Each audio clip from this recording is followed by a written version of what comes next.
نحمده ونصلي على رسوله الكريم اما بعد فاعوذ بالله من الشيطان الرجيم بسم الله الرحمن الرحيم كل من عليها فان ويبقى وجه ربك ذو الجلال والإكرام صدق الله العظيم وصدق رسوله النبي الكريم ونحن على ذلك لمن الشاهدين والشاكرين والحمد لله رب العالمين یا رب صلی وسلم دائما ابدا علی حبیبک خیر الخلق کلہم هو الحبیب الذی ترجى شفاعته لكل حول من الاحوال مقتحم۔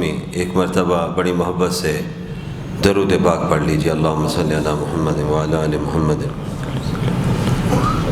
اللہم بارک علی محمد وعلی آل محمد کما بارکت علی ابراہیم وعلی آل ابراہیم انک حمید مجید۔ میں سب سے پہلے ہدیہ تبریک پیش کرتا ہوں حضرت مولانا جمیل الرحمن صاحب اختر جید مجدہم کو، کہ مختلف حوالوں سے وہ ہمیں بہت نامور علمی شخصیات کے سننے کا ذریعہ بن جاتے ہیں۔ پھر جو ہمارے اکابر دنیا سے رخصت ہوتے ہیں ان کی یاد میں تقریب کا اہتمام فرما کر ان کے حوالے سے بہت سی معلومات حاصل کرنے کا ذریعہ بنتے ہیں۔ اللہ کریم حضرت مولانا جمیل الرحمن صاحب کی عمر میں، علم میں، عمل میں برکتیں عطا فرمائے۔ آپ حضرات نے ہمارے مخدوم حضرت مولانا زاہد الراشدی دامت برکاتہم العالیہ، خطیب اہل سنت حضرت مولانا عبدالرؤوف صاحب فاروقی دامت برکاتہم العالیہ، محترم جناب چیمہ صاحب کے خیالات سنے۔ آج کا عنوان حضرت مولانا فداء الرحمن درخواستی رحمہم اللہ، جنہیں کل تک ہماری زبان دامت برکاتہم زید مجدہم مدذل العالی کہتی تھی، آج ہم ان کے لیے دعا گو ہیں۔ وہ جنتی لوگ تھے بھائی، میرا تو ایمان ہے۔ ابھی آپ سن رہے تھے، میں تو حضرت مولانا کے حوالے سے ایک جملہ کہوں تو یہی کافی ہوگا کہ حقیقت میں وہ ولی ابن ولی تھے۔ حضرت مولانا فداء الرحمن صاحب سے پہلے ہم نے ایک اور ولی ابن ولی دیکھے تھے، وہ جانشین شیخ التفسیر حضرت مولانا عبید اللہ انور رحمہم اللہ۔ حضرت لاہوری بھی ولی تھے اور حضرت مولانا عبید اللہ انور بھی ولی تھے۔ پھر ہم نے بہت چھوٹی عمر میں حضرت مولانا حافظ القرآن والحدیث حضرت مولانا محمد عبداللہ درخواستی نور اللہ مرکزہ کو دیکھا، ولایت کے اعلیٰ درجے پر تھے۔ اللہ نے نوازا ہوا تھا اور خوب نوازا ہوا تھا۔ جیسے ابھی آپ حضرت مولانا زاہد الراشدی صاحب کی زبان سے بہت سی باتیں سن رہے تھے، حضرت درخواستی کی زندگی میں بھی ہم نے دیکھا کہ مجلس کھانے کی ہو، کوئی اجلاس ہو، کوئی خاص موضوع پر گفتگو ہو، لیکن آپ کی زبان پر احادیث بڑی تعداد میں موجود ہوتی تھی۔ ہم نے وہ منظر بھی دیکھا کہ حضرت درخواستی کھانے کی نشست پر بیٹھے ہوئے ہیں، احباب کھانا کھا رہے ہیں، حضرت درخواستی نوالے توڑ توڑ کے قریب بیٹھے ہوئے لوگوں کے منہ میں نوالے ڈال رہے ہیں، لیکن اپنا حال یہ ہے کہ اپنی زبان پر کھانے کا نوالا نہیں ہے، اللہ کے نبی کی حدیث موجود ہے۔ بڑا ذوق تھا۔ حضرت مولانا فداء الرحمن درخواستی نور اللہ مرکزہ میں بھی اللہ کریم نے ان کے والد ماجد کا ذوق بدرجہ اتم رکھا ہوا تھا۔ مجھے بہت سے اسفار میں حضرت کے ساتھ جانے کا موقع ملا۔ مزاج یہ تھا، سورہ یاسین سناتے تھے اور سنتے تھے۔ ہم ایک سفر پہ جا رہے تھے، فرمایا سورہ یاسین پڑھیں۔ میں نے سورہ یاسین کی تلاوت کی، پھر فرمایا میں بھی سناتا ہوں۔ حضرت نے بھی سورہ یاسین پڑھی۔ میں تو بلکہ اس نتیجے پر ہوں کہ حضرت مولانا فداء الرحمن تو سورہ یاسین کے عامل تھے، اتنی کثرت کے ساتھ سورہ یاسین پڑھتے تھے۔ اور ہمارے جتنے اکابرین گزرے ہیں وہ آنے والے اپنے متعلقین کو، متوسلین کو، اپنے مریدوں کو فرماتے تھے سورہ یاسین پڑھا کرو۔ اللہ نے اس میں بڑی تاثیر رکھی ہے۔ میں ابھی جب ہم ان کے جنازے پر موجود تھے، ہم نے حضرت رخاصی کا جنازہ بھی دیکھا، پھر ہم نے حضرت مولانا فداء الرحمن کے جنازے میں بھی حاضری کا شرف حاصل کیا۔ میرا ایمان یہ کہتا ہے، مولانا حافظ قاسم صاحب کیسے جنازوں میں جانے کی وجہ سے ہم نے ان کے لیے کیا دعا کرنی ہے، ان شخصیات کی وجہ سے جنازہ پڑھنے والوں کی مغفرت ہو جاتی ہے۔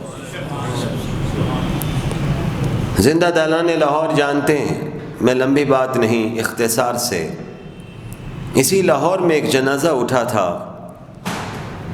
حضرت مولانا احمد علی لاہوری نور اللہ مرکزہ کا۔ ہماری تو اس وقت پیدائش بھی نہیں ہوئی تھی، میں نے اپنے والد ماجد کی زبان سے خود سنا۔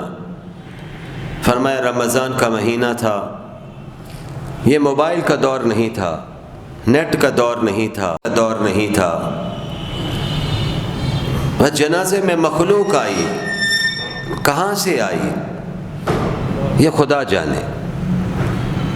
اور لاہور کی تاریخ کہتی ہے لاہور میں 2 بڑے جنازے ہوئے ہیں، ایک جنازہ شیخ التفسیر حضرت مولانا احمد علی لاہوری رحمۃ اللہ علیہ کا، اور دوسرا جنازہ غازی علم دین شہید کا ہوا ہے۔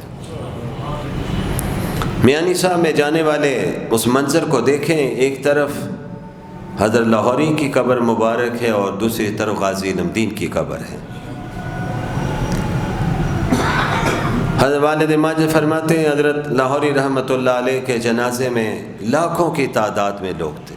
فرمایا جب جنازہ اٹھا تو آسمان سے بارش کے موٹے موٹے قطرات برس رہے تھے۔ اس پر حضرت والد صاحب فرمایا کرتے تھے، یوں محسوس ہو رہا تھا آج اس مرد کلندر کے جانے پر انسان ہی نہیں رو رہے، اللہ کا آسمان بھی رو رہا ہے۔ حضرت مولانا فداء الرحمن صاحب کے صاحبزادہ مولانا رشید احمد صاحب نے جنازے کے بعد ہم قبرستان میں کھڑے تھے، وہ قبرستان جس قبرستان میں حضرت مولانا خلیفہ غلام محمد جیسی شخصیت، حضرت مولانا عبدالہادی دین پوری جیسے لوگ، امام انقلاب حضرت مولانا عبید اللہ سندھی جیسی شخصیت۔ میرے ساتھیوں، کبھی رحیم یار خان خارپور جانا ہو تو اس قبرستان میں ضرور جایا کرو۔ اس قبرستان کے بارے میں والد ماجد فرمایا کرتے تھے، یہ خطہ صالحین ہے، سارے صلحاء وہاں پر ہیں۔ وہاں حضرت مولانا عبدالشکور دین پوری رحمۃ اللہ علیہ کی قبر بھی ہے، حضرت مولانا لقمان علی پوری کی قبر بھی ہے، حضرت مولانا لال حسین اختر، بڑی شخصیات ہیں جی، وہاں مدفون ہیں۔ اور حضرت رخاصی کی قبر کا جب بنانے کا وقت آیا تو جگہ توڑی تھی، اور حضرت کی کرامت لوگوں نے اپنی آنکھوں سے دیکھی، جیسے ہی کھدائی شروع کی گئی اللہ نے زمین میں وسعت عطا فرما دی۔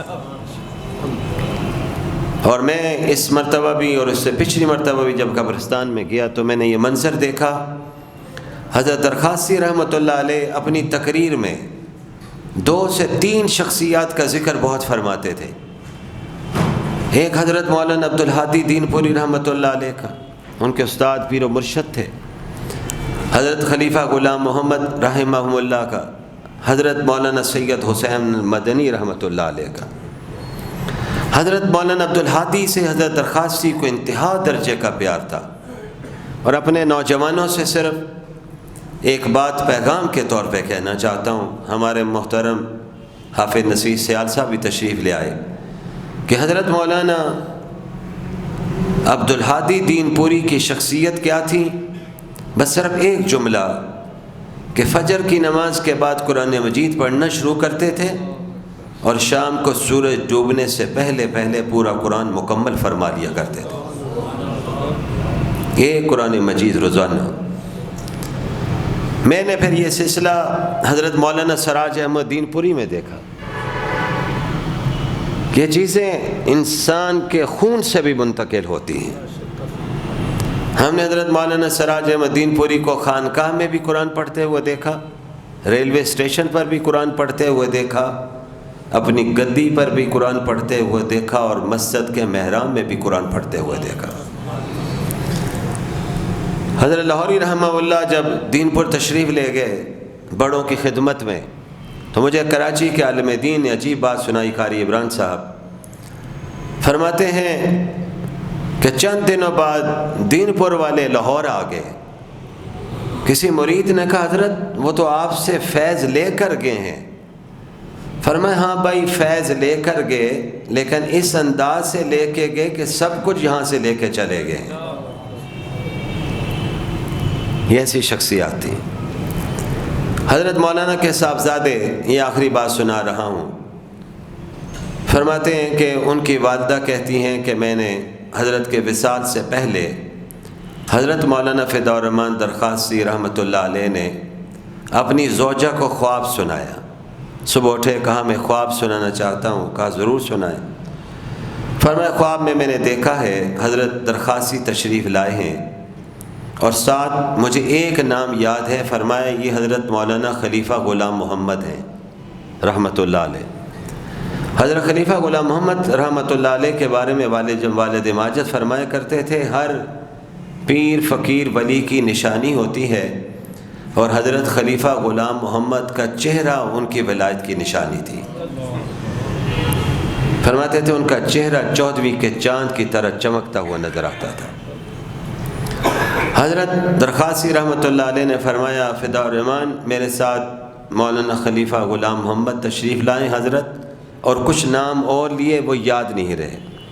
ہم تمہیں لینے آئے ہیں اور ہمارے ساتھ گاڑی میں بیٹھو، ہم دین پور قبرستان جائیں گے، اور دین پور قبرستان میں تمہاری ڈیوٹی جو ہوگی وہ وہاں پر لوگوں کو نماز پڑھانے کی ہوگی۔ حضرت مولانا فدا الرحمن رحمۃ اللہ علیہ کی عالیہ فرماتی ہیں میں رونے لگ گئی، سمجھ تو آ گئی کہ بزرگ تو اپنی اولاد کو لینے کے لیے آئے ہیں۔ فرماتے ہیں اسی دوران حضرت فرماتے ہیں ہم گاڑی میں بیٹھے ہیں اور قبرستان میں پہنچ گئے۔ 3-4 دن کے بعد وصال ہوا، اور پھر جب ہم تدفین میں شریک تھے، اگلی عجیب بات سنیے۔ ان کی قبر جب کھودی گئی تو ان کی قبر کے اندر سب سے عجیب بات جو دیکھنے میں آئی کہ ان کی قبر کے اندر ایک محراب بنا ہوا تھا، اینٹوں کا محراب بنا ہوا۔ اس موقع پر مولانا رشید احمد کہنے لگے حضرت نے جو کہا تھا کہ تم نے امامت کروانی ہے، تو اللہ نے محراب پہلے قبر میں بنایا ہوا ہے تاکہ مولانا فدا الرحمن آ کے ان لوگوں کی نماز کی امامت فرمائیں گے۔ میرے بھائیوں، میرے بزرگوں، اس مجلس میں تشریف فرما میرے انتہائی محترم حضرات علماء کرام، حضرت مولانا فدا الرحمن نے بڑی لاجواب زندگی گزاری۔ ہم ان کے مجلس میں بیٹھتے تھے، جو اللہ کا نام لیتے تھے، یقین مانیے ایک جملہ کہنے لگا ہوں، اللہ جب کہتے تھے تو لگتا تھا پورے سینے کے اندر سے آواز نکل رہی ہے۔ ایک خاص انداز میں اللہ فرماتے تھے۔ بازوق تھے، ولی کے بیٹے ولی تھے، اللہ نے نوازا ہوا تھا، پوری دنیا میں اپنے والد ماجد کی آواز بن کر پہنچے، دینی مدارس قائم کیے۔ آج بھی پاکستان میں دینی مدارس اسلام کی اشاعت، اسلام کی ترویج کا سب سے بڑا ذریعہ ہے۔ یہی دینی مدارس کفر کی نظر میں بہت زیادہ کھٹکتے ہیں، لیکن ہمارا ایمان ہے کہ یہ دینی مدارس انشاءاللہ قیامت کے دن تک باقی رہیں گے۔ کہہ دو انشاءاللہ۔ یہ نہیں کہ آپ یہ اس حوالے سے سوچیں کہ شاید علماء کی محنتیں ہیں، نہیں، انا نحن نزلنا الذکر وانا لہ لحافظون۔ قرآن مجید کی حفاظت کا سب سے بڑا ذریعہ اللہ نے دینی مدارس کو بنایا ہے۔ حضرات، آخری جملہ 3 لفظوں میں، آئیے میں اور آپ بھی کوئی ایسی زندگی گزار کے جائیں کہ ہمارا بھی جب وقت آئے تو ہمارے بعد میں لوگ ہمارے لیے اچھے خیالات کا اظہار کریں، آپ کی ہماری نیکیوں کا ذکر کریں، تقوی طہارت کا ذکر کریں۔ اس کے لیے ایک اصول ذہن میں رکھیے، وہ اصول یہ ہے، فرمایا ہم نے اپنے بزرگوں سے سنا کہ زندگی 3 سانس کا نام ہے، ایک سانس گزر چکا، ایک سانس جس میں ہم ہیں، اگلے سانس کی گارنٹی کسی کے پاس نہیں۔ جو گزرا کیسا گزرا، جس میں ہے اس میں کچھ اللہ اللہ کرنے کی کوشش کر لیں، زبان سے درود شریف پڑھ لیں، توبہ استغفار کر لیں، اللہ کی تعریف کر دیں، توصیف کر دیں۔ اگلا سانس جو آنا ہے اس کی گارنٹی کسی کے پاس نہیں۔ اس سانس میں اگر کوئی اللہ اللہ کر لیں گے تو اللہ آخری سانس بھی جب آئے گا تو زبان پر اللہ اللہ جاری فرما دیں گے، اور میرے اور آپ کے، ہم سب کے، ساری کائنات کے پیغمبر، مشرق و مغرب کے پیغمبر، شمال و جنوب کے پیغمبر، زمین و آسمان کے پیغمبر حضرت محمد الرسول اللہ، اونچی آواز سے کہہ دیجئے، پھر مل کر کہہ دیجئے، صلی اللہ علیہ وسلم کے ارشاد گرامی کہ جس کا آخری کلام لا الہ الا اللہ فقط دخل الجنہ، وہ جنت میں داخل ہو گیا ہے۔ حضرت نے جو زندگی گزاری، بڑی بہترین زندگی گزاری، دین کی برکت کی وجہ سے اللہ نے اتنی عزتیں نصیب فرمائی۔ یہ علماء کرام کی جو عزتیں آپ دیکھتے ہیں یہ دین کی برکت کی وجہ سے ہے، کوئی اور کمال نہیں ہے۔ انہوں نے کمال کی زندگی گزاری، والد ماجد کے مشن کو لے کر بڑھے، اکابرین کے مشن کے وہ وارث تھے، امین تھے، انہوں نے حق ادا کیا ہے۔ آئیے ہم بھی کوشش کریں، انہی بزرگوں کے نقش قدم پر چلیں گے تو اللہ ہماری دنیا اور آخرت بنا دے گا۔ اللہ سے دعا ہے، اللہ کریم نے یقیناً حضرت مولانا فدا الرحمن کے ساتھ کرم کا معاملہ فرمایا ہوگا، فضل کا معاملہ فرمایا ہوگا، اللہ نے مغفرت کے فیصلے فرمائے ہوں گے۔ پھر بھی دعا کرتے ہیں کہ اللہ کریم حضرت والا کو کروٹ کروٹ جنت نصیب فرمائے، ان کے صاحبزادگان دینی مددگاروں کے ساتھ جڑے ہوئے، دین کے کام کے ساتھ جڑے ہوئے ہیں، اللہ انہیں استقامت نصیب فرمائے۔